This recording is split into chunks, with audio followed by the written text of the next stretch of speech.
आकाशवाणी गोरखपुर से प्रादेशिक समाचार।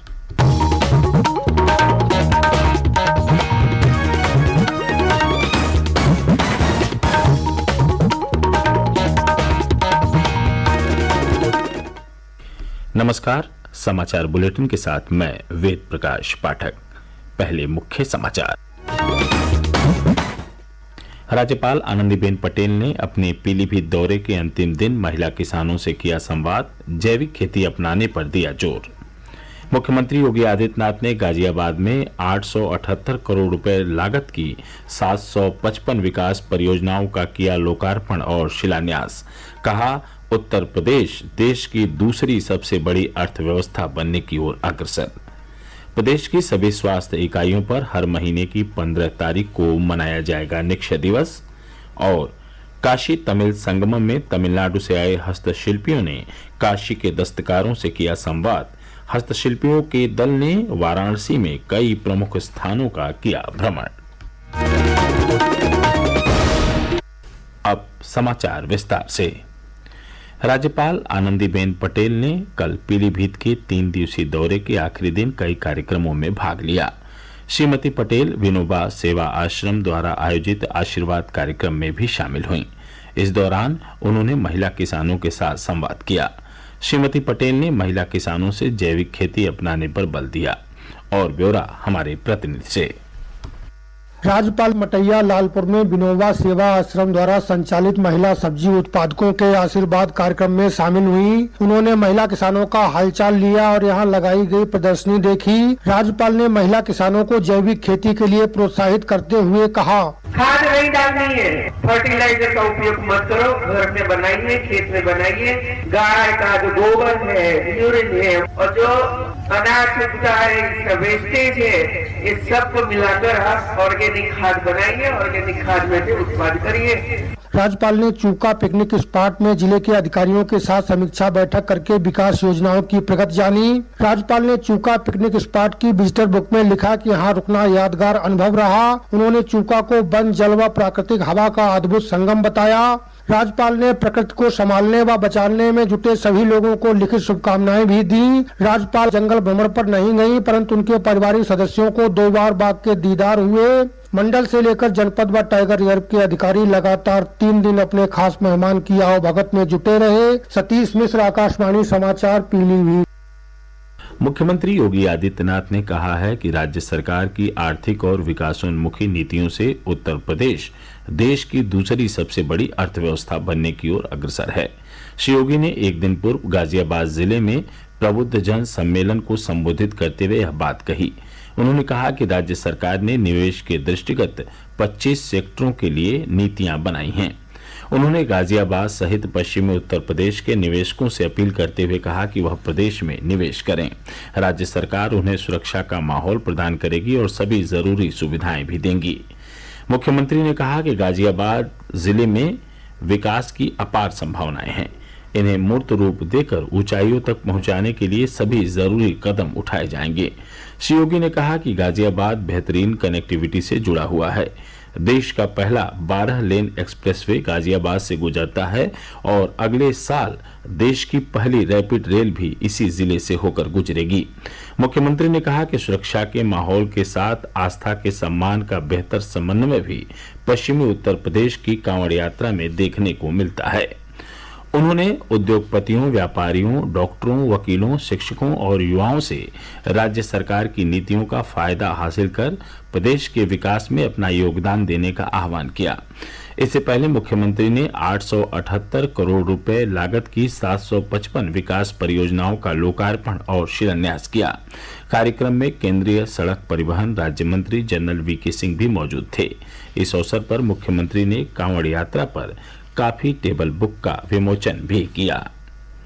राज्य में टीबी मरीजों की पहचान, गुणवत्तापूर्ण इलाज और योजनाओं का लाभ दिलाने के लिए हर माह की 15 तारीख को सभी जिलों और ब्लॉक स्तरीय प्राथमिक स्वास्थ्य केंद्र, Ayushman Bharat health and wellness centre पर निक्षय दिवस मनाया जाएगा।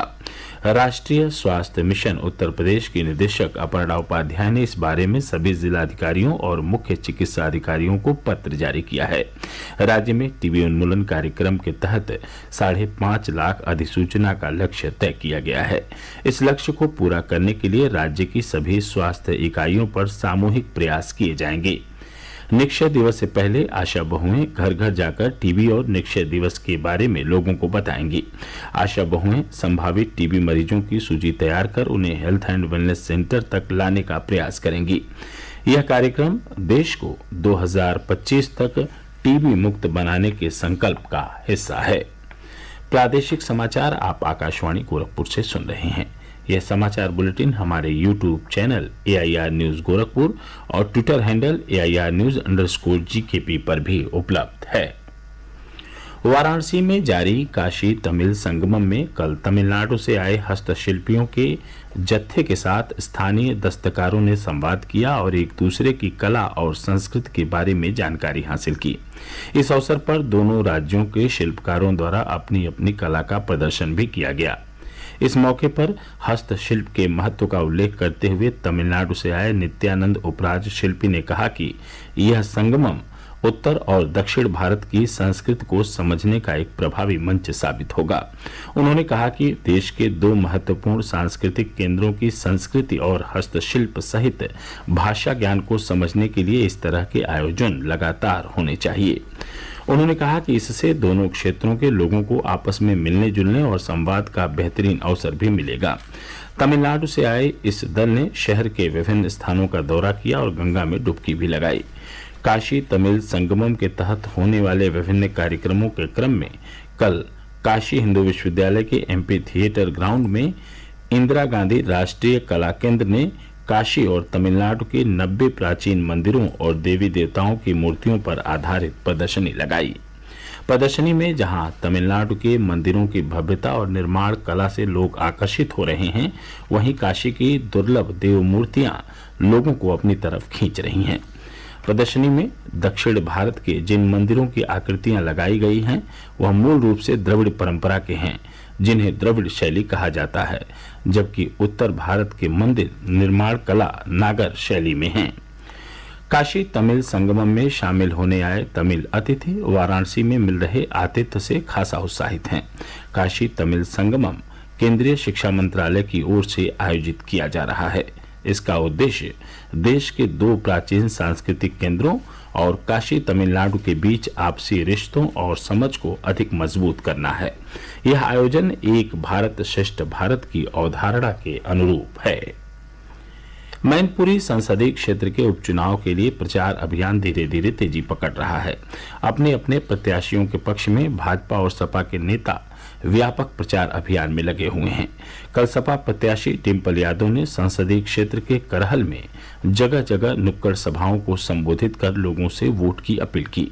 उन्होंने कहा कि समाजवादी पार्टी हमेशा सभी वर्गों की समस्याओं और उनके उत्थान के लिए संघर्ष करती रहती है और उसका लक्ष्य विकास है। वहीं भारतीय जनता पार्टी के प्रदेश अध्यक्ष भूपेंद्र सिंह ने जसवंत नगर विधानसभा क्षेत्र में आयोजित बूथ स्तरीय कार्यकर्ता सम्मेलन को संबोधित किया। उन्होंने कहा कि इस उपचुनाव में भारतीय जनता पार्टी की जीत तय है, क्योंकि भाजपा कार्यकर्ता 365 दिन जनता के बीच रहकर काम करते हैं। मैनपुरी संसदीय क्षेत्र के उपचुनाव में सत्तारूढ़ भाजपा और प्रमुख विपक्षी सपा के उम्मीदवारों के बीच प्रत्यक्ष मुकाबला देखने को मिल रहा है। यहां 5 दिसंबर को मतदान होगा। राज्य परिवहन निगम की कायाकल्प योजना के तहत प्रदेश में परिवहन निगम के बस स्टेशनों का सौंदर्यीकरण किया जा रहा है। इसी क्रम में छिबरामऊ बस स्टेशन को आदर्श बस स्टेशन बनाया गया है। परिवहन निगम के प्रबंध निदेशक संजय कुमार ने बताया कि छिबरामऊ डिपो बेबर डिपो का एक उप डिपो है। और अंत में इस बुलेटिन के मुख्य समाचार एक बार फिर। राज्यपाल आनंदीबेन पटेल ने अपने पीलीभीत दौरे के अंतिम दिन महिला किसानों से किया संवाद, जैविक खेती अपनाने पर दिया जोर। मुख्यमंत्री योगी आदित्यनाथ ने गाजियाबाद में 878 करोड़ रुपए लागत की 755 विकास परियोजनाओं का किया लोकार्पण और शिलान्यास। कहा, उत्तर प्रदेश देश की दूसरी सबसे बड़ी अर्थव्यवस्था बनने की ओर अग्रसर है। प्रदेश की सभी स्वास्थ्य इकाइयों पर हर महीने की 15 तारीख को मनाया जाएगा निक्षय दिवस। और काशी तमिल संगमम में तमिलनाडु से आए हस्तशिल्पियों ने काशी के दस्तकारों से किया संवाद। हस्तशिल्पियों के दल ने वाराणसी में कई प्रमुख स्थानों का किया भ्रमण।